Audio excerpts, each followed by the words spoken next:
Video has been brought to you by Break Connect.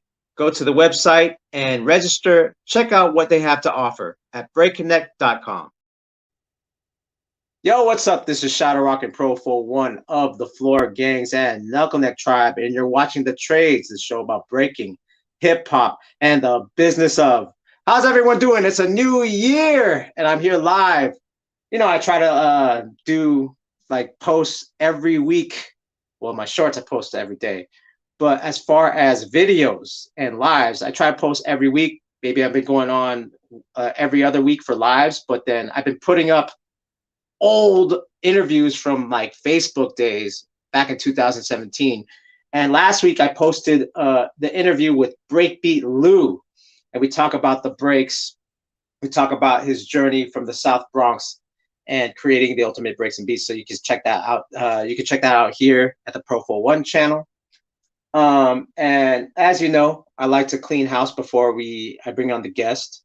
One thing I want to do is I want to give a shout out to Dr. Derek Colon of Urban Exegesis. I was just on his show on Friday, and we both basically broke down the breaks, and I went really deep on like, what the break is, because a lot of people on his channel, not a lot of people know the history of hip hop and the origins. Everyone kind of starts at 1993. So we talked about Breakbeat Lou and the Ultimate Breaks and Beats. We talked about Bronxdale, and we talked about the Black Spades. Then we talked about Brooklyn, and we talked about Rockin' and Batch, how he took that and brought it to breaking in 1975. So if you want to check that show, like I keep watching it over and over again. Again, check out Dr. Derek Colon's Urban Exegesis channel on YouTube. Excellent content, really dope. All right, so as you know, I'm going to clean house. And, I'm going to clean house, and then we'll bring on the guests. So first thing I want to say is 65% of you are not subscribed, yet you've gotten me to 1,000 followers or subscribers in 5 months. Thank you very much for tuning in, watching my content. But y'all watching and being voyeuristic, but not subscribing. Now, if you subscribe, you can help monetize the channel. And that way I could have better productions. Maybe I could actually fly out to LA and interview RocksRight in person versus on StreamYard. And, so many ways, different ways you can help the channel. So go ahead, like and subscribe and click the bell for notifications for more, for more dope interviews and reactions. Okay, so that's done. The second thing is being a 47-year-old B-boy. Like I'm out here still front flipping and crashing on my butt, doing air flares and learning. You guys have a big advantage. So, I'm coming from a deficit. So the only way I could catch up is actually, through my training. And, if you're young, you guys heal like that. So the thing I have to do is you have an edge, which is one of the things is CBD. CBD is a non-psychoactive from the cannabis plant, but it basically doesn't give you the head high. But it does calm down anxiety and inflammation. And I want to give a shout out to ZenWorld, ZenWorld.com, ZenWorld CBD. Check out their fine products. One is the nano drops. You put this in your drink, your water, your coffee. Basically, again, CBD helps with inflammation. And if you don't want to ingest it, there is also the CBD freeze. So basically works like it's a roll-on. It basically works like an icy hot. Yet the special ingredient here is CBD. So the icy hot doesn't calm down inflammation. It just basically heats up the muscle. But this has the healing properties. And if you go to ZenWorld.com, use the promo code PROFO1, PROFOWON, you get a 10% discount for the CBD products out there. And why not save money as you're regenerating, healing. All right, cool. So, first go to the chat. Shout out to Carl Pioli. I'm ready for it. My man, Pluto from TBB. My girls know nothing about breaking, but knows RocksRight. Damn. Okay, that's saying something right there. Okay. So that's saying a lot, actually. So, lately I've been doing a lot of the old school stuff, right? Like I've been uploading the Charlie Rock interview. The last live I did before Felix was Dancing Doug, which is these are the first generation Herc B-boys.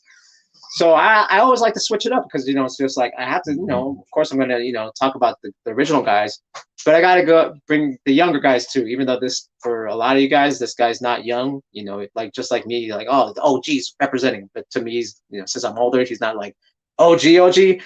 He's become officially an elder. Let's just say that much. He's become officially an elder. So live from Los Angeles, California, representing the Renegade Rockers, Squadron, and Red Bull BC1 Allstars, we got my man, RocksRight. What's up, Rocks? How you doing? Yo, hello? Oh, shoot. Hello? We good. Okay. Yeah, I can hear you.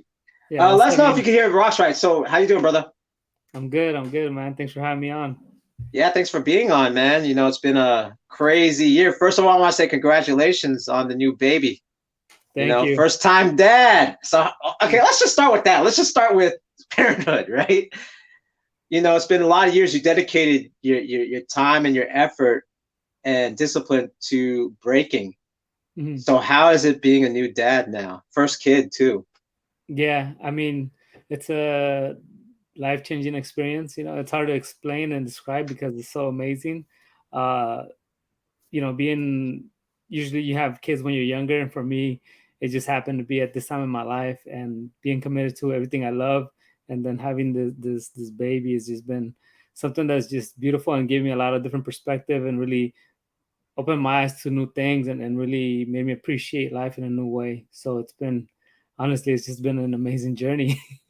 Yeah. So, okay. And I asked you this, like, hey, yo, is it okay if I tell people the age? You're like, okay. So basically last year, you hit the 40 and up club, you know what I mean? Like RocksRight hit the 40 and up club. And it's like, which is like for everyone that's entering the 40 and up freestyle session, like I said, next year's going to be like basically regular one-on-one.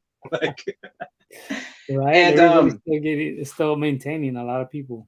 Yeah. So, but the thing is, so how's that? So being a father, and you say later, right? Which is like for a lot of people, like 40s later, but honestly, you still look the same since I first met you back in like 1997. So what does that really mean, right? Like, right? Yeah, I don't know. Dance keeps us young. I think it's just the activity of dancing and staying on top of yourself and your craft and pushing your body, and physically breaking is so demanding. It just keeps the body on strong, keeps you in shape. And I think just with the energy that we have around us in dance, it keeps you young and it keeps you looking young as well. For me, it's been, nonstop for 28 years. Next week's gonna be my 28th year in breaking. Whoa, shoot. Yeah, 28 years of my life. So imagine that. And when I still go out places, or even when I'm traveling around, people still look at me as if I was younger until they see my ID or my passport. Then they look at me a little confused as to like, really, people ask for my ID and they're really shocked at my age. So that says a lot, I guess, right? And if you look at some of our elders and some of the people that we grew up watching, when they were in their 30s and we were in our late teens or early 20s, they still looked young as well. The dance has kept a lot of people in youthful energy. Right. Yeah. No. See, and I'm bringing this up early. I was gonna ask you this later, but I'll be honest. Like for real, like you're one of the guys that's at your age, and this is no disrespect to everyone that's over 40 that's representing, because it's hard. Let's just let's be real. It's hard. Yeah. But you're one of the guys that's doing this still, right? and it's noticeable. And I'm not trying to diss anyone that's our age, because I see everyone that's still maintaining.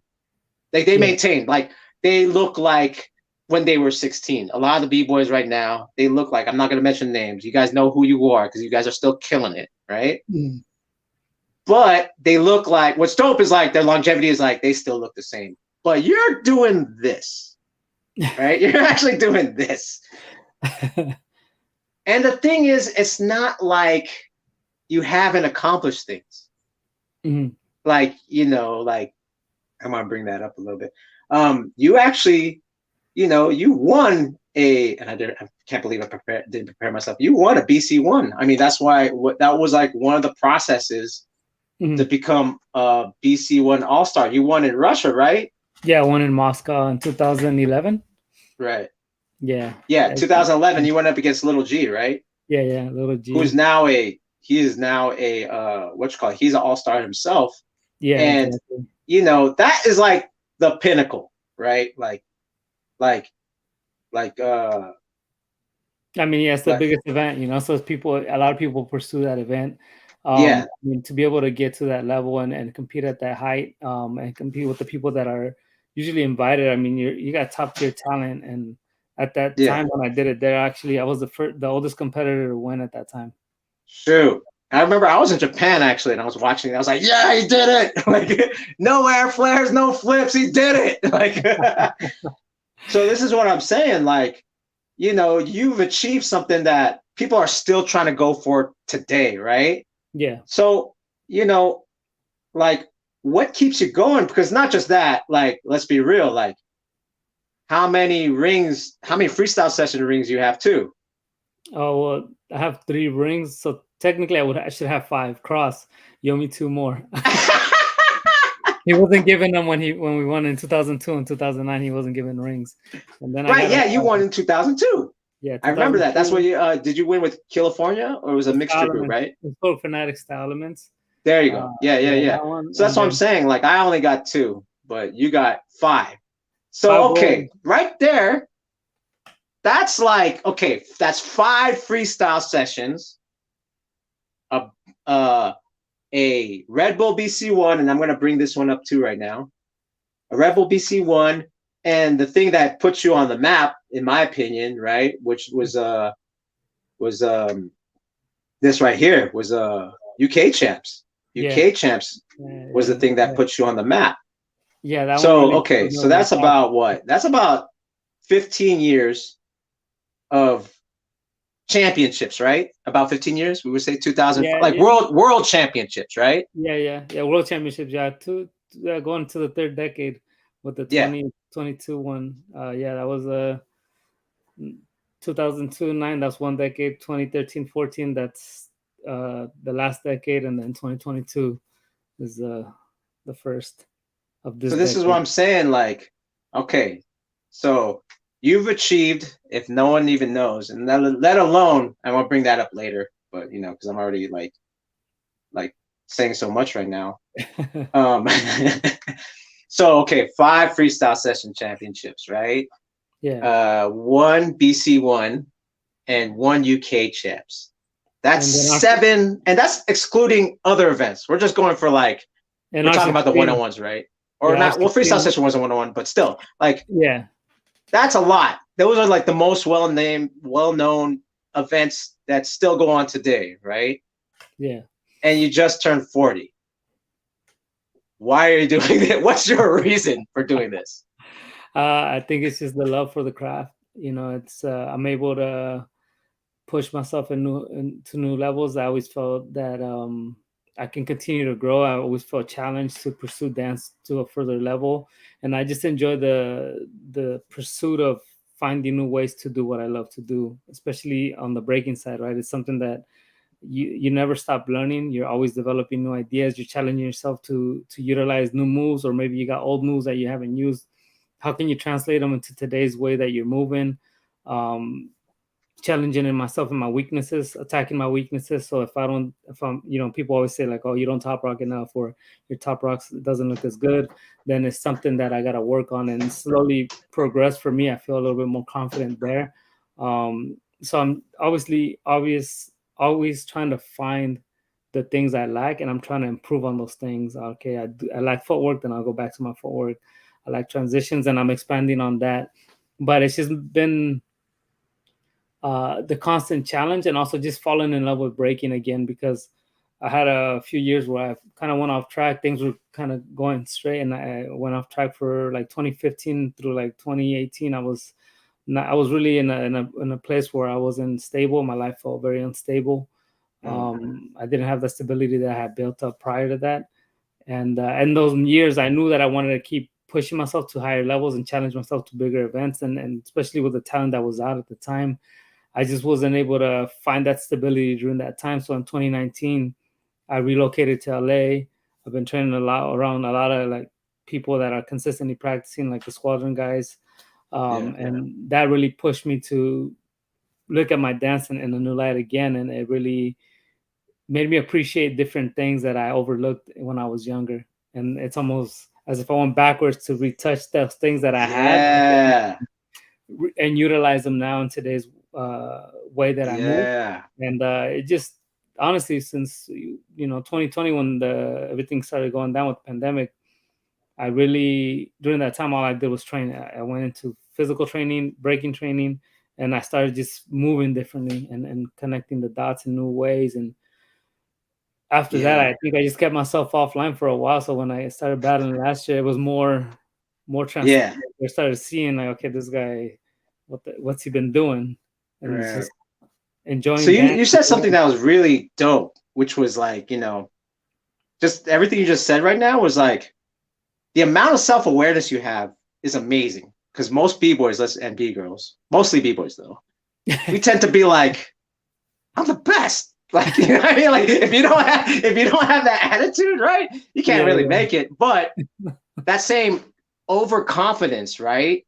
Mm-hmm. We won't look at our flaws, right? We go, man, well, that style's whack anyway. I would never do that. I don't have to work on that shit. Like, you know what I mean? That style's whack. My shit's better than that anyway. Oh, the judges don't understand. But what you just said about like, well, I'm not as strong as Top Rock. That's very self-aware. That's actually you're being very vulnerable. Like, it's not my strongest suit.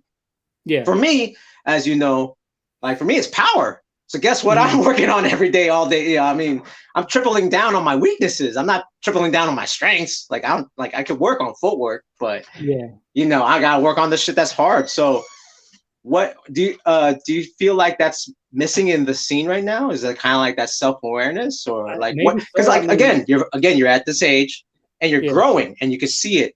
Do you feel like that's what a lot of people lack as far as when they get older?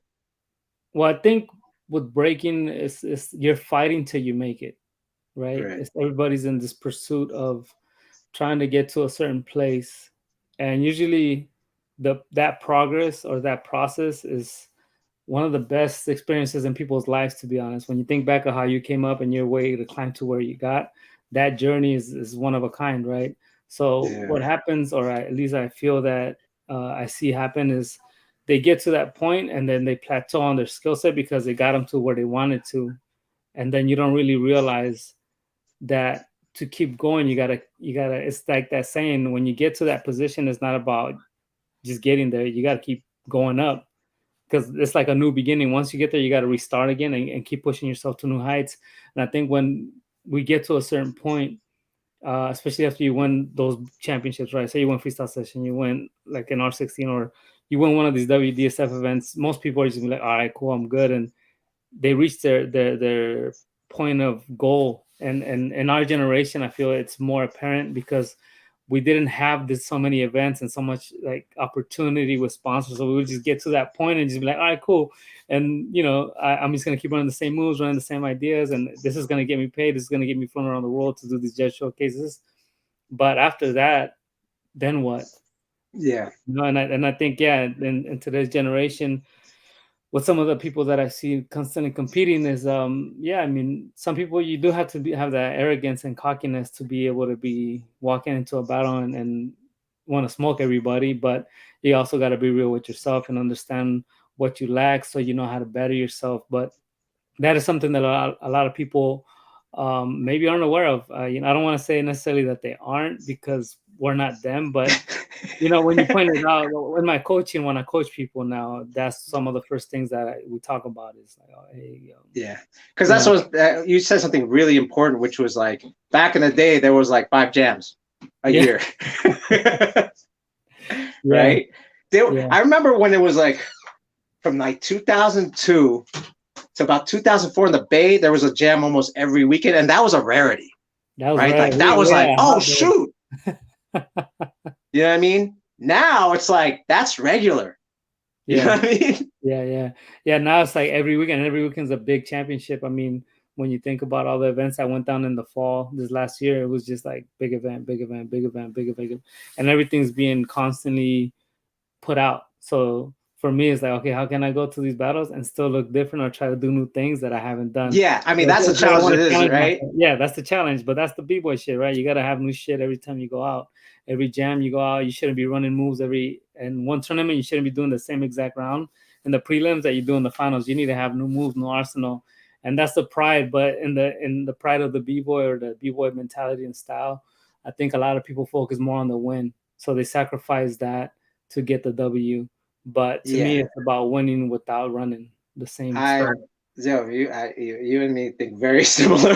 Like, I think the same way. Sure, I try not to do in the cipher at the same jam. Like, exactly, that's what it was. You should have enough arsenal to be able to pick and choose your moves, you know. And it's definitely, I think, with the competition realm now, it seems as if everybody just packages their 12 rounds that they need to win the battle, and after that, once you see them reach those rounds of that depth, it starts to show. And before, you had to work on so many different things that you lacked, right? It goes back to working on our weaknesses. I go to an event and somebody would smoke me with a certain move that I didn't have, and then I had to build something around that move that he beat me with, so the next time I saw him, I could beat him with some new stuff that he lacked. And then the back and forth of competitiveness and breaking, right? So when you're coaching, does this seem like a surprise to these kids to be like, you mean you have to have more than 12 rounds? I think it's more of the challenge, not necessarily that they're shocked. It's more of the challenge, that more the realization of thinking, okay, I do need more moves, or I do need more concepts that are as strong as my strongest rounds, because people build up their rounds to be certain level, and if you're not aware that you lack maybe more vocabulary from your foundation or just the style that you're utilizing or movements, then you have a very limited amount of stuff that you can use. So I think the realization of oh, I got to come up with more of that, that's the challenge. And that's the hard part, because you should have an arsenal or a pool of moves that is so in depth that you can pick and choose whatever round you want to utilize in any round and still have the same amount of impact as your signature round in the first round or the last round that you do. So you should be able to move around and pick and choose your arsenal as you feel. Yeah, I agree. That takes, like, you know, time and effort, right? Testing it. Like, if you're by yourself and then you go to a session and there's no reaction, then it's like, okay, I have to go back to the lab, maybe flip it a little bit, you know, and then bring it back, see if it works this time, and, you know, or go to a smaller jam and maybe test it out there. I did it. Yeah, I talked about that in the interview. I said people got to focus also on going to small events and developing themselves there instead of only going for the big events and only trying to get flown out to the big events. You should be going to your local jams, and that's where you should be working on your craft and developing your ideas that you want to use in these big tournaments, instead of just doing them in practice all day and then showing up on stage and then delivering that day. You need to go get down with the locals, go to the ciphers, and just get down and test out your moves. I mean, it's in an environment where it's more performative. Yeah, it's because it's almost like a scrimmage, right? Like when you're in high school football or any type of football team, you have to scrimmage. Like, you got to test it out, right? You can't just go like, all right, Super Bowl. It's not like they practice so crazy. They practice for hours and run all the same plays over and over and over and over. I mean, you don't have to do that with breaking, but at least if you understand your movements and how to utilize them and at what points you feel like you can do them, when you're at your most fatigued, when you're at your strongest point, there's a bunch of different things that go into it. It's like, that's one thing. It's like, you should be able to do your all days when you're dead tired, where you're not thinking, right? Your brain calories are wasted from the whole 9 hours of the day. You started the prelims, like, that should be in the back of your pocket. Like, all right, I got this left. No thinking about it. I'm dead tired, but I can still execute it, right? Exactly. That's crazy. I trip off when kids don't even think like that, you know. But kids like now, like I said, you've achieved things that like people are dreamed of and still are trying to achieve it, yet they don't have the same experience, right? Like they just, you know, I got 12 rounds. Some of them just got 10. And then they're just like, they're just like, yeah, I want to make it. And then they're like, why didn't they vote for me? Yeah, yeah. I mean, that's what happens, right? I think that comes with this time, and also, I personally believe that b-boys should not enter a contest when they're not ready. So if you've been breaking 2 years, you shouldn't be competing. You should Damn. you should be actually developing your craft instead of going to a prelim and then expecting feedback from one prelim round that we saw you in, and then you're asking us for feedback so we can just give you a very generic, general, surface level feedback that is not. They could only give you a perspective of somebody that's judging you, but till we actually see you develop and grow and be able to maybe get down with you in a cipher and stuff like that, then there you can go more in depth as to actually the things that you might lack in a better way. Because when a prelim round, you only see them once, and then they do prelim every event, and then they're building their style based off those prelim rounds because they're getting feedback from you, they're getting feedback from me, they're getting feedback from the next judge, and it could also be confusing because you're getting so much different information. Yeah. And if you're only entering competitions and only going to events and doing prelims and not making it past prelims when you've been breaking 2 3 years 4 years, you should actually sit down and really develop the dance and your style in a different way, or just give yourself a little more time to prepare yourself to get to those levels. Because at this day and age, I mean, you could put 100 something b-boys in the lineup that are worldwide. And I mean, the example is these big ass tournaments that they're having with the WDSF. You have 100 some competitors, and you still get the top 16 guys that you would get at your local jam over here. Yeah. So what does that tell you? You're gonna sign up and go enter this battle with 200 people when you've been breaking 2 years, 3 years. And it's not to be disrespectful. It's just the idea of breaking and the style of breaking and the cultural part of breaking is that it's about being a b-boy and understanding the culture, or a b-girl understanding that this is a lifestyle as well, not just a way to succeed or a way to get fame or to win these championships or to go to the Olympics. That's just a piece of the puzzle if you've been in the game long enough and you have matured yourself to those levels. So for people that are younger, I only say that to hopefully get you to think and maybe be more aware of where you're at in your dance, because I think it'll help you achieve more within the style that you're trying to develop than just constantly going to the event and then getting these results that you might not be pleased with. You might go to the same event over and over, or same events, and you're just not making it past those points. There's obviously something that's not there. Right. And Yeah, no, I'm right. It's funny because I hang out with a lot of young people, and there's I just hope I get past the prelims. And it's like, is that it? Like, yeah, exactly. So that's the end of the day. Like, after that, you made it. So what happens after you get past the prelims? Then what? Like, yeah, exactly. You still need an arsenal. You still need some depth, because if you do make it past the prelims, you're that guy that was like, damn, he don't got nothing left, and that's only one round. So so you really, I think it's just reevaluating the dance and the community as well. But that's just, it's the gift and the curse, right? The beauty is that you never know. Some kid that has been breaking 5 years might come in and make it all the way to the top 4. But for that to happen, it's also very rare. So that's why I say it's just take a step back sometimes and reevaluate. Yeah, I think, and a lot of those kids that you're talking about, they have mentors. A lot of them come from like legacy crews, right? Like if we, what I mean, or someone that was like, that could guide them how to get to that level. And the thing is, but that's like, if you think about it, that's top tier. Like, that's talent, and you have a mentor that can actually guide you through that. That's top 5% of competitors today. Because to me, I don't know if you feel this way, but I feel like we just entered 1960s basketball.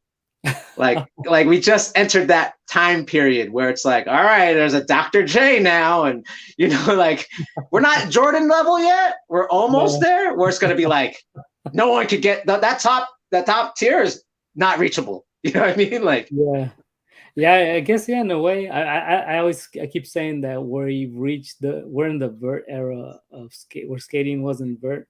I feel that's where we're at in breaking right now. I feel we're like 1985, Christian Hosoi, Tony Hawk. Like, we're there. We're not at 99 X Games yet. No. That's where I feel like we're at. The 85? Everything's built around the competition, right? And that's why we have some of these issues. Yeah. So, okay, so I didn't even know I was going to go here, but I think it's very important because I don't know if you've talked about it or not. So what do you think is a solution? Because obviously you know, Oof. the Yeah, the we need truth a of the matter solution to every is problem, right? we shouldn't be at a jam for 12 hours. No, we should not. Definitely not. You know what I mean? Yeah, So, I've talked to Squid about it in detail. And actually, it's funny because more and more people are feeling this way. Like, yeah, damn, it's dope to see everyone, but I really don't feel like being at an event in one place. I can't leave. Can't eat. And I have to like cool down. And 2 hours later, I got a battle. yeah. So, what do you feel is like a solution to that? I mean, it's quite difficult to pinpoint something to solve the situation that the scene has kind of grown into, and it's not necessarily that it's a bad thing. It's just that it becomes more of a sporting, complete. It's like a track meet. Before, when we would go to events, it felt as if we're there for the culture and the music and the experience of getting down with people and seeing crazy battles in the ciphers and just being able to interact with people that you admired or looked up to or inspired you. And I mean, a solution I think that could help or something that could maybe provide that. They try to do it now already, but it's having prelims be in one day and then just completely do the main battles on the second day. And some people have been able to deliver that and execute that. I think what sometimes hinders that is that there's too many categories as well still. Okay, So yeah. which takes away, again, it adds to that. It takes away from what we're talking about right now, right? So one is you have the 10-hour event with the prelims. It's like, all right, cool, that's done. And then you go to the next day and there's another 5 categories that you got to go through still. So it's just adding and adding and adding instead of before it all used to be one category usually, right? Crew battles Right. or 1-on-1 or 2-on-2 or 3-on-3. And that was it. It wasn't 1-on-1, kids battles, 3-on-3, 5-on-5, Allstars, Yeah. popping. That's 6 Yeah. battles, and it's not like a bad thing. I think that there's value in all of that, but it just makes it really difficult to find a solution when we do have that many categories, and it's not to say that you shouldn't have the categories that you have or anything like that. A lot of events have been successful doing that. IBE, other events that they pull it off, right? They're just doing it in different formats. Yeah. And Yeah. some of these people have been able to pull it off, but I think that's what that would be something, I think, for smaller events that are growing or things that are trying to establish themselves in new ways is, just be aware of that, right? It's okay, how many categories I got, because that takes time. So it's what's the experience you want to give the people? Do you want to give them the competition side? Then cool. And obviously when we go there, we signed up for this is what we're going for. So the solution would be, people have to rethink as to what it is that they want their event to represent. You want the competition side strictly, then do what we've been doing. It's cool, nothing wrong with that. Do you want a different type of touch to it, or you want it to be more of an experience? Then you gotta find a way to solve that with timing, with narrowing down the categories, with picking and choosing the type of stuff that you're gonna have at the event. I mean, it's a variety of things. Right. What do you think of this? I just thought of this hypothetical. I had all these videos planned, but I like this discussion, and I think it's going to be dope for the audience. Let's play a hypothetical. Okay. What do you think would happen if they just got rid of prelims? What do you think would happen to the scene if they just got rid of prelims? And it's like, cool. It's just like, you had it on your channel, right? Was the Revolution won't be televised, right? Or live stream. You can pull that up. But what do you think? What do you think would happen to the scene in general? Well, people would have to level up a lot harder because they do want to get to that point of getting that invite to these events, right? So, I mean, I feel that there also another way to solve this, but it's quite difficult because you would need a group of leagues in a way to develop this, but is to have a pro amateur categories where you have people that are coming up. You got, at this point, we know who the established people are and people that have been dominating the scene for as long as they have. All those people have worked very hard, just like the kids that are working very hard now to get to that place. So why not just categorize it to where those kids that are considered the amateurs in breaking, they're climbing through the ranks to get into the pro level. And that's what they do anyways already. We're just not putting labels behind it. Right. And in other disciplines, you don't just show up and sign up and then you're a pro BMXer racing against the next guy that's a pro. You have to go through the rankings. You have to win all these races to even become a pro, right? Or you have to win a certain tournament that gives you the pro label. I think they do that at the Tampa Amateur Pro or something for skateboarders. That was like the place where they would go, and that would be them making it, right? So that it's just, those are simple things that could be done, but again, it's not, it's not something that is so easy to solve, because we've built the scene to be this way for the last 30, 40 years now. Almost, yeah. So, I mean, so that's, I think that's an interesting pull right there. That's an interesting hot take, because that's the case, right? Like I said, we're getting to these pro levels, like, you know what I mean? And it's just like, it's not a fluke. Some people would say it's like, it's rigged. You're only picking your friends, all that stuff, right? But the truth of the matter is, there's talent. It's talent, right? Like, and also, I mean, there's talent, and then you have the sometimes we tend to you have a lot of people that speak, so an uneducated eye will come back later and be like, oh, now I understand it, right? The easy cop out for a lot of us is that, like, oh, they're connected, or they're biased or whatever. There is biases. I'm not denying that, right? So there is people that are very biased. Yes, we all know that. It's just been part of this shit for as long as we know it. But the easy cop out when you're not pushing yourself to new levels is like, leave no questions to be like, make it noticeable. Shit, I remember feeling that way when I was 19, 18, being like, oh damn, I can't make it into these battles. I could hang with these guys, it's my ego speaking. But also at a certain point, I sat down and locked in and said, fuck it, like, this is what I gotta do, this is what I gotta do. And I took 6 months off from going to as many events, and when I came back ready. And at that point, there was no questions asked. Whoever was judging, I didn't pick and choose specific judges to go to every time they were judging. I was just showing up for every jam and dominating, and that was what I had to do. But people want to be rewarded for trying. Yeah. Not for working. I think that's half of the thing. It's like, you're telling me that I was in the garage for 8 months working on this move, and I hit it, and I still lost? Like, that's how it goes. Yeah. That's part of the game. I understand that. I mean, we've all gone through those phases, and I think it's easy to point the finger and say, oh, that guy's got a name. But that guy that got a name, he did everything that you're doing right now, except he kept pushing, and he kept pushing further and further. And that's why he's still there. And that goes for a lot of talent that you constantly see around the world, is those guys push themselves to reach new levels. And just a lot of them, if you ever just link with people, you start to understand and find the connection as to, damn, okay, that guy, he works really hard. That guy practiced harder than I've ever practiced. You start to acknowledge and have that respect for people's work ethic, and really get to see why they're at the level they're at.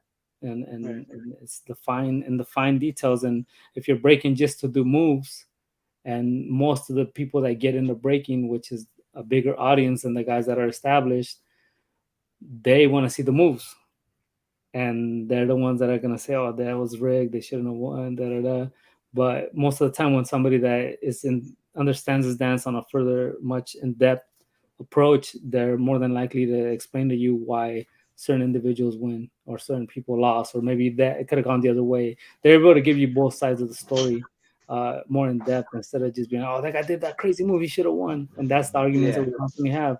We've been having these arguments since the 90s. Yeah, and that's, again, you pointed out something really important, was your self-awareness.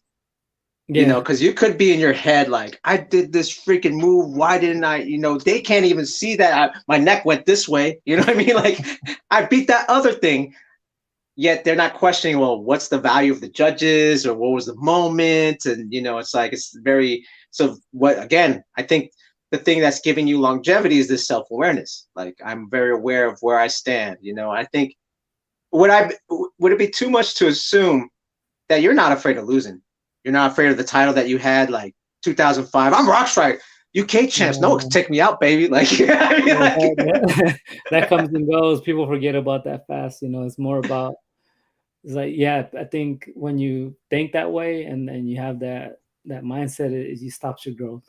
So Yeah. your style will just plateau when you're moving like that. So if you're moving in that manner, you'll definitely get passed up fast, and your goals and maybe you even leave that mark. But I think that's what hurts a lot of us eventually, Yeah. if we let that Going back ego to the take same over. thing. That's the universal thing. So I'm gonna do this clip of the day soon. But Mm. I was gonna ask. Oh yeah. So what I noticed too, that I and maybe I'm one of the only people who notice, is that you're putting yourself in front of the camera more. You're actually Mm. like talking, like you had that podcast with Squid. Yeah. Oh, that's what, and that this will lead to this question. Do you feel like at this time and age, and I'm gonna get flack for this, and I have gotten the, do you think social media plays a part in getting to the ranks? Do I think? I mean, yeah, of course. People. That's how you're getting noticed now, right? And it's nothing really wrong with it. It's just the times. And it's I mean, when you think back to the mid 2000s when we would drop our DVDs, that would help leverage our name and get more recognition, and that was our way to communicate and tell our story. The only difference between that and now is that now you got it on a digital format in your hand every day, and you're constantly sharing that every day. So what happens is you pull off a crazy move, a promoter from across the world is looking for new talent. Oh, I'm gonna invite this kid. I want that move done on my stage. It's Right. that simple, right? Would you tell the you kids that are kind of like, back in the 90s, even though they were born in like 2000, 2000, they were born in like 1999. It's like, yeah, back in the 90s, we never did that. What do you have to say to people, kids like that? They're like, they're so underground that they're underground, even though it's like you weren't around at that point. Like, yeah, I mean, I think everybody has different things that they want out of the dance, and then honestly, the underground keen thing is extinct to me because if you have social media, that is something that really think about it. Everybody that you would even consider underground, they're all online. I'm not gonna say anything. I'm gonna let RocksRight talk on that. Go ahead, Rocks. Go ahead. Go. To me, I mean, There's no such thing as underground, right? No, there is underground because we're all underground. We're not all socially recognized when we go on the street. It's not like you're being stopped somewhere and be like, "Oh, do you break? Oh, you rock shot? Are you so and so?" It's like, no. So in reality, this whole movement is still underground, very underground. But within that, there's people that are more into the just raw essence of it, right? They don't care about necessarily going to a contest every weekend. They want to just develop their craft and be a certain way with it and have that certain touch to their breaking, and that's cool too. There's nothing wrong with that. I think people just gotta respect one another's approach as to what they want out of the dance. And the reason I'm speaking about this underground king thing is because an underground king was somebody that you heard about. It was like an urban myth from different cities, cats that were super raw, and that you could only see when you would go to their cities. And the reason I say that that's in a way going extinct is because it's just the social media, it provides that. So some people do want to live that way and do want to be that, but it's difficult when you are still online, you're active. So I think for that element of surprise, it's still there, but it's quite difficult to relive that type of era in today's standards, because when breaking is now commercialized in ways where we're constantly utilizing it to be seen, to promote our brand, to promote ourselves, then we lose that part of what we would consider an underground keen or underground cat, right? It's still, people can still be that way, and some people pull it off. Some people are still out there like that. But it's for me, it's not something that people thrive for anymore. They don't want to be that raw cat that you catch in the club anymore. And then you What go breaking happens at clubs right now? Period. It don't even, Like, exactly, barely. it don't even happen in the clubs anymore, right? Yeah. And yeah, it's just, I don't know. It's an interesting thing, but I wouldn't say that it's just the times. This is the era we're in, and I don't think that use it the way you want to use it. It's a tool, right? The internet, all the social media stuff that we utilize is a tool, and it's a way for you to put your story out there and share with the world. And depending what you want out of it is what you put out, right? So you're putting out a bunch of stuff, personal life stuff and personal issues, and that's what it is. I went to the dentist today and I did a baby freeze. Exactly. Yeah, I did a backspin in the parking lot. It was crazy. I got kicked out of the great. All right. So before we move on, we're gonna have the break connect clip of the day, and we're gonna show this real short, 1 minute short of RocksRight when he got his, is it right here? Yeah, when he got his 100 wins. So let's watch that real quick. I'm gonna name you RocksRight because you're doing this the way that it should be done. This is my journey to 100 wins.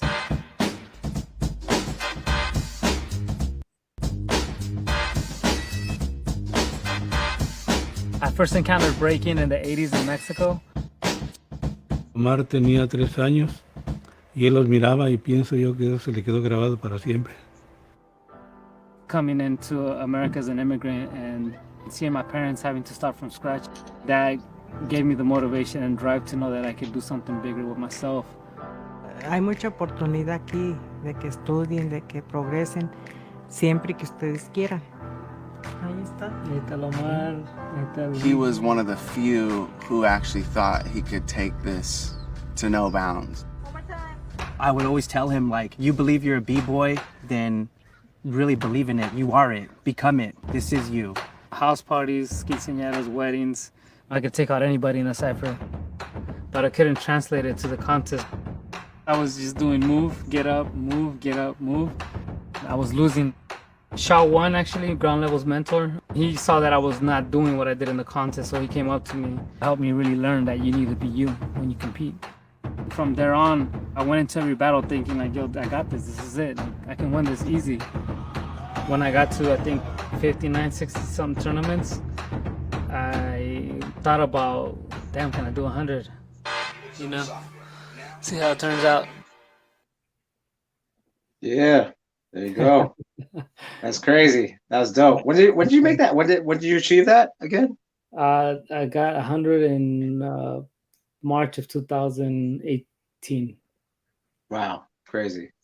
5 years Yeah, ago. there's a few. I mean, I know Morris got his 100 too, but you know, it was like, it's crazy that what's dope about that is both you guys are from the Bay. Like, to me, Yeah. it's like, oh shit, like that's saying something, you know. Yeah. And you know, a lot of people, you know, again, you know, has achieved that, has achieved 100 wins. And again, so these are all these accomplishments and accolades, yet you still try to grow. And now we're gonna go back to like, now you're, you know, just like that video, you're starting to become in front of the camera more. Yeah. What that brought that on? Why do you feel like that's something that you want to explore? Well, I mean, for me, media, I've always utilized media as a platform to tell my story in a way, because there's nobody else that's going to tell your story better than you or better than us, right? Nobody's going to explain breaking better than we do. And there's not many people really documenting their journeys in a way where we are also being able to express and articulate the things that we are actually doing and developing.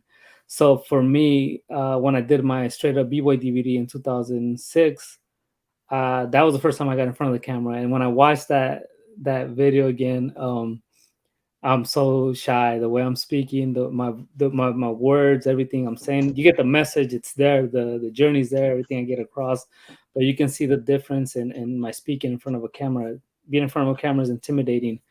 And then I did a reality show in 2011 and 2012, and doing both shows really taught me a lot as to how I'm speaking and the value in that as well. So throughout the years, I've maintained to create content, post it on YouTube, or I'm doing stuff where I'm talking a little bit. But in the last maybe since 2018, 19, I started to create more content consistently where I'm in front of the camera speaking and trying to express more and explain more of the depth as to what goes behind being a b-boy, the journeys, the stories, the obstacles, the challenges, the things that we like, the other stuff that we enjoy.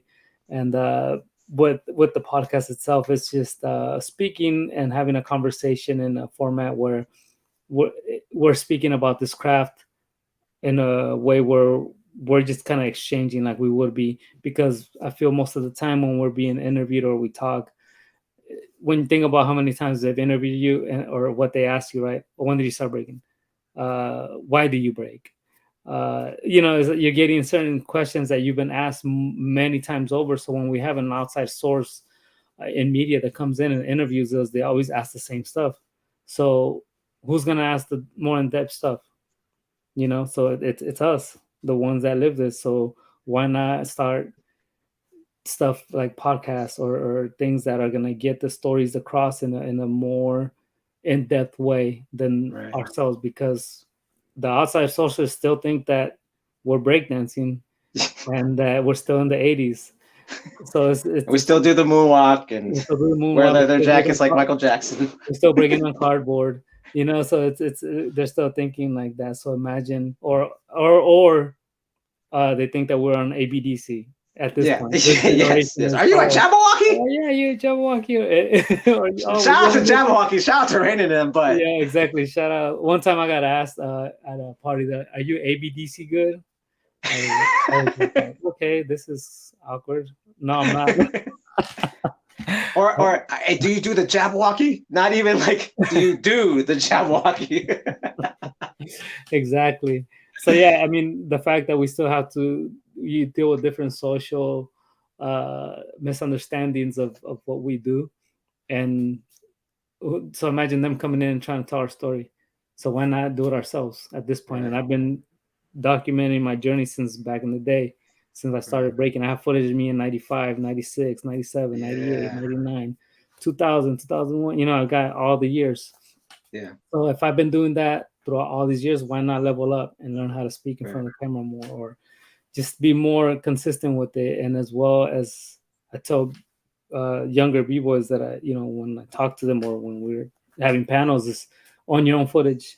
Always document your stuff, have your own stuff, and keep all that stuff that you have gone through, because it could be worth something down the line. So, all right, we're almost at the hour mark. Before we sign out, we have a question from Instagram. Shorty Doo-Wop 954 asks, what is the best breaking scene outside of the US in your opinion? Damn. All right. I know, I said that was a good question. That's a good question. That's a good one. I really like let me see. Japan. The Japan scene is really dope. I would say probably they might be the ones that have a lot. They have a lot of events, and I think that's why you have so much talent coming out of Japan. But they also like to have just jams and small jams as well. Europe as well has a lot of that. I feel that the French and the Dutch, Belgian scene is pretty dope as well. They're like just that region of Europe has a lot of dope stuff happening, and a lot of raw talent as well. Word. Yeah, I earlier I said on Instagram, I was like, I just was in Mexico City the beginning of December, and I feel, and you just got two guys. You guys just got Castrito and Zippy. I saw Zippy last year. I was like, ooh, who's this dude? And all of a sudden, like, now he's in Renegades. Oh shoot, and Castrito. And I saw the battles. We had a qualifier for the footwork, and that was fire. And then 3-on-3 was fire. So I was like, this reminds me of like late 90s, early 90s, like Mexico, like just the whole country, right? From Tijuana to like, to Culiacan to Mexico City to like, you know what I mean? Like, to Cancun. Like, I feel they're hungry. Like, Jose's like, all right, y'all come from Monterey, we'll win this Texas Jam. You know what I mean? Like, yeah, I think honestly, I mean, there is when I'm thinking when he with that question, yes, I think those things I mentioned are the ones that I feel are bringing the talent, and they have a good scene. In terms of what you just mentioned, I feel anything south of the equator has a lot of that, and they have that raw energy. Mexico definitely. I mean, it's just the fire to learn, the fire to fight for something. It's that boxing mentality. Who were the best fighters? The guys that came from poverty, the guys that were from, they were immigrants, and they have something to fight for, and that gives you a certain type of passion, and also the impact and the energy that you put out it has a certain touch to it, a certain look to it, feel to it. Right. And when you think of breaking and its upbringings and the creation of breaking, where did it come from? It came from those similar environments, right? Right. So when you go to places where opportunities are slim and people have something to fight for and something to climb out of, then you're gonna feel that energy, and the events are gonna have that raw ass energy, and that's the things that we in the Northern Hemisphere I feel take for granted sometimes, because we constantly have events. We have an event every weekend. So when you get those one event, it's like, I'm gonna take the bus for 37 hours to go to this battle. That's the type of stuff that they do, you know, or 2 days or one overnight trip, and I'm taking the plane, or I'm doing this. It's an experience for them, and it's I mean, we did it. We used to drive to we drove to Calgary for 30 some hours to battle. Right. There were like 8 of us in the car. I mean, all the stories are there. So now we're like, you need to get me a flight and a 5-star hotel with a contract, and this is my rider. We spoiled. Nah, I mean, it's funny because you're in you're sponsored, right? Like you know, you get a check from Red Bull, and yet you're still like, hey, let's be humble. Which, like, people who don't have that, they're like, well, my rider says this, and I'm only supposed to have green M&Ms, and like, I expect us to like. I'm like, yo, we can barely fill the stadium yet. Like, hold on. Like, we still haven't put asses in seats necessarily yet. We're starting to, but the truth of the matter is, we're getting there. It's not necessarily there yet. One step at a time. Yeah, so. That's dope. And I like the fact that you're like, as you know, again, you're sponsored too. You're like, you're at this place that a lot of people, you know, dream to go. And it's still a struggle, right? It's still a struggle. Like you said, it's like, I like the fact, to me, I kind of like my anonymity now. Like, I don't want to be like, if it gets that big and I can't walk down the street, oh, that goes RocksRight. Like, that's annoying to me. I kind of like, I want the money of the NBA, but I don't want the, like, you know, visibility so much. You want that kind of, the ends of that level, that kind of money, without the fame and all the stuff that comes with it. Yeah, we don't. I mean, I'm happy that, you know, I get to break bread with you, break bread with the guys that I looked up to, and meet the new guys, and we all respect each other, and we get our inside props. But I know that's not profitable, right? Like, we have to have fans. Eventually, we have to have fans. And, you know, we talked about brands and stuff. Yeah. But like I said, if I could keep my anonymity, then I'll be. But then have that money. I'll be happy, you know what I'm saying? I wouldn't. Yeah. And then still do it, right? And still be able to, like, you know, and you know, before we wrap it up too, it's like, you know, like I just turned 47 last year. I'm 6 months, I'll be 48, which is insane. And I'm like you. I'm like, why should I stop learning?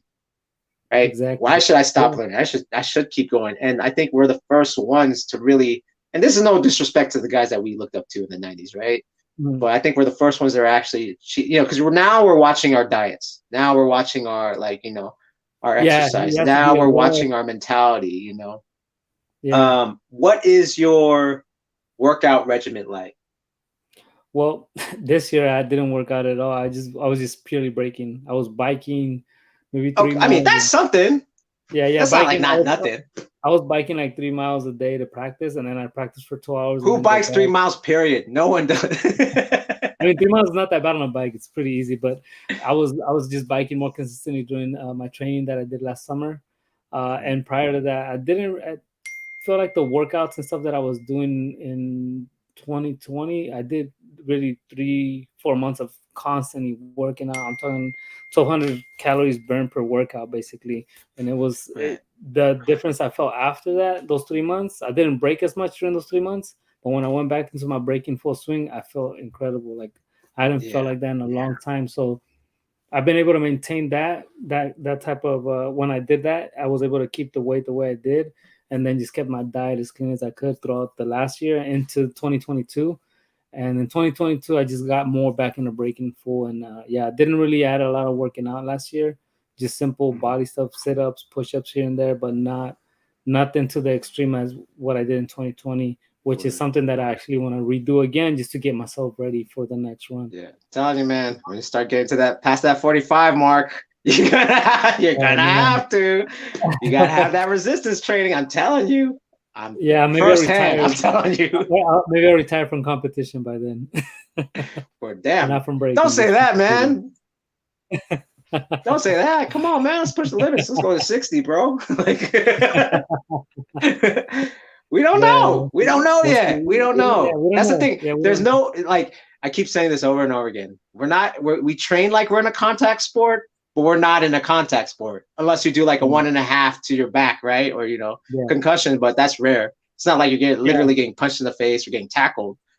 So if we train as hard as the guys that fight and wrestle and do football, and we take care of ourselves instead of just like Flowmaster. Like, what if Flowmaster's knees were good? Where would he be now? Right? Like that guy's pushing 49, but he's like in shape more than any of us. I know. You know what I'm saying? Every time I see him, I'm like, oh God. That's what I'm saying. Like to me, he's someone that I'm trying to be like that fool right there. Like Flowmaster, I'm trying to be like that fool.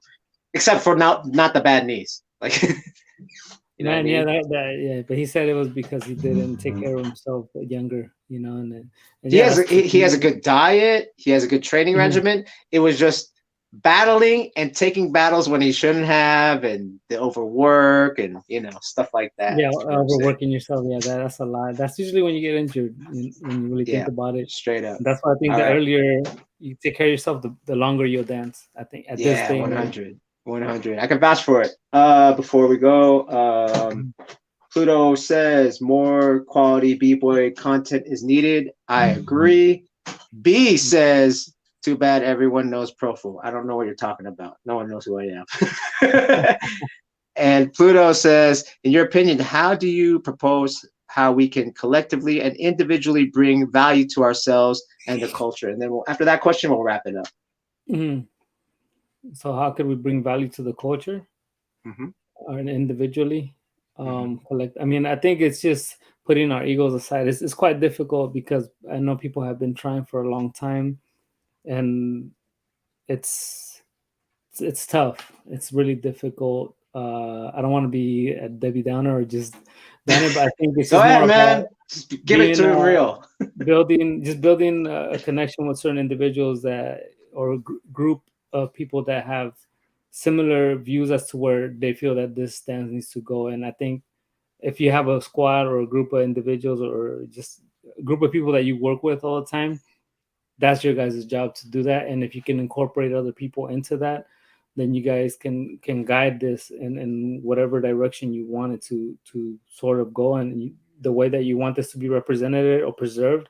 It's important to do that as a community. It's we are all in many ways focused on individuality, and we're all focused on ourselves, and we're all trying to just make it in many ways. So that's where it becomes difficult to preserve and come together as one, all of us, and build something. So that's why I said collectively, to do that, you would have to find that group of people. For me, it's Squadron, right? So Squadron, we all have a similar approach, understanding, and things that we want to keep and push. And that's why we have the Squadron Anniversary, Return of Outbreak. That's why we have Squid has the Revolution Jam. That's why we have Styles No Joke. And that's why I drop the content that I drop and the things that I do, is because I want to preserve a certain thing. And look, hold on, let me my camera died. Hold on. Oh, we're back in this one. Oh, here we go. Yeah. So that's my group of people that I work with, and and we're trying to push a certain thing that inspired us, and preserve that culture, or that side of the culture that we feel is important to push forward for the newer generations. So it's possible, but it takes time, it takes work, and it just takes commitment to really preserve certain things and decide what it is that you want to represent in all this movement. Oh man, thank you so much. So before we wrap it up, you can follow RocksRight on Instagram at RocksRight95. Is there anything you guys say to the audience before we wrap up? Yes. Well, first, thanks for having me, Profo. I've known this guy for a while, and I remember having conversations with him throughout all these years. I mean, we went to a lot of events together. We did shows together, went overseas together. He went on my first trip overseas. He went with me. Oh, that's right. He was actually on my first trip that I got flown out to a battle. You were there, and you were actually just talking to me. And I remember that you were already somebody that I had seen in videos. So I was like, oh, he's in Rock Force, and you were just sharing your information and knowledge with me, and I was just listening. And it was cool to meet you back then, and to be able to see us still be active and involved now. That was in Dude, 99. who would have and thought? we're still here. Who would have So thought? it's been a journey, you know. So shout out to you and thanks for having me. And Yeah. to anybody out there that tuned in and watched, thank you guys for watching, supporting. And Yeah. it's about, you know, being able to have conversations and have differences of opinion as well with different people, and just being able to meet in a common ground, so we can keep building as a community, because it's this divide and conquer thing it's not going to work. So Yeah. try to find that balance within ourselves and in the community. And I look forward to seeing the newer generations that are coming up. Shout out to the gens that are out now. Like, when you really see what's out there, it's inspiring. And you know, to me, I'm always a fan of this dance. I'm a fan of individuals that are pushing themselves to new levels and preserving the craft.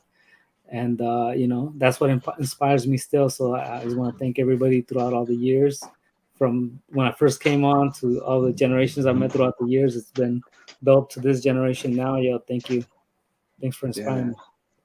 Yeah, before I put my handle up, one of my boys hit me up. Is like, yo, I got that battle from Daly City with you against RocksRight in the finals. I'm gonna upload it. I was like, dude, I'm gonna interview him today. He's like, damn, if I would have known earlier, I would have uploaded that, like, you know, yesterday. And I was like, dude, just please upload it. Like, I haven't seen that footage in like.